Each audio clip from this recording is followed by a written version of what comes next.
Hey guys, so today I have a review for you on a book that I hauled in my last book haul, and that is The Treachery of Beautiful Things by Ruth Frances Long. This book was first published by Dial Books on August 16, 2012. I don't actually have the book with me because I left it at home after I read it because it was one less giant hardback book to bring back with me, but the cover looks like this and it's really quite pretty and I like it, and that's kind of what first drew me to it. The book is about a girl named Jenny with a brother named Tom who is an amazing flute player, and what happens is that one day they're walking and then the forest, the trees grab Tom and pull him in, and for the next 7 years people tell Jenny how crazy she is for thinking that trees have taken her brother, because let's face it, that's pretty crazy. After many years she comes back to say her final goodbye to Tom, and then suddenly she is also pulled into the forest and she enters into this world that she could not have imagined, and it is called the Realm. She meets someone named Jack who tells her that the forest is dangerous and that she should leave right away, but she is determined to find her brother because now that she's in the place where he was taken,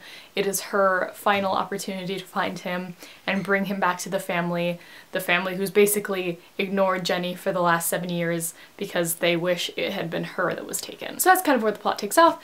She's in this forest, there's this guy named Jack who's kind of odd, and she's not really sure what to think of him, and neither are we. Let me preface this by saying that I have not read a lot of fairy books. I don't really know the realm very much. I don't know anything about it really.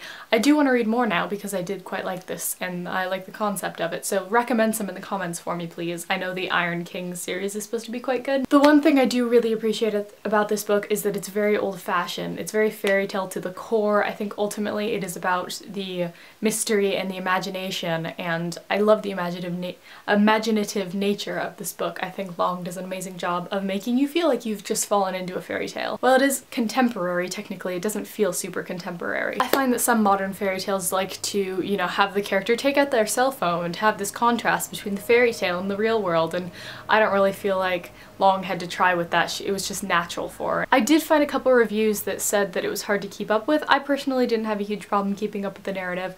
There was a lot going on, especially when it would go between perspectives a couple times. It went from Jenny's perspective to Jack's perspective, and I think there was another perspective or two in there, but yeah, so that might be confusing for some, but I didn't really have an issue with it. Ultimately, I really enjoyed the writing in this book. Gorgeous scenery. She really painted the picture of this realm and it was gorgeous, and the characters were really lovely as well. A lot of the characters didn't have too much development. There was a lot of characters we just kind of came across and didn't learn too much about, but that's alright because, as I said, I'm new to this realm, and I'm sure a lot of these characters have more development in other stories that I've missed out on. It was one of those books that I couldn't stop reading, and when I finished I was really upset, and I kind of spent the next day, because I finished at about 2 or 3 in the morning, spent the next day kind of disoriented, not really understanding what world I was in anymore, and wishing that I had more to dive into. So I'm kind of upset it's a standalone. Nevertheless, I gave The Treachery of Beautiful Things 4 out of 5 stars and would really recommend it to anyone who wants kind of a light fairy tale, really enveloping story. Just something you can really sink into. And that is all for me. Give me some video recommendations in the comments. I've been looking for tag videos and things like that to do between book reviews, but I haven't really seen many. So if you have a cool one, let me know. I think that is all. I will see you guys next time. Let me know if you've read this book or if you've read similar ones in the comments. Bye guys!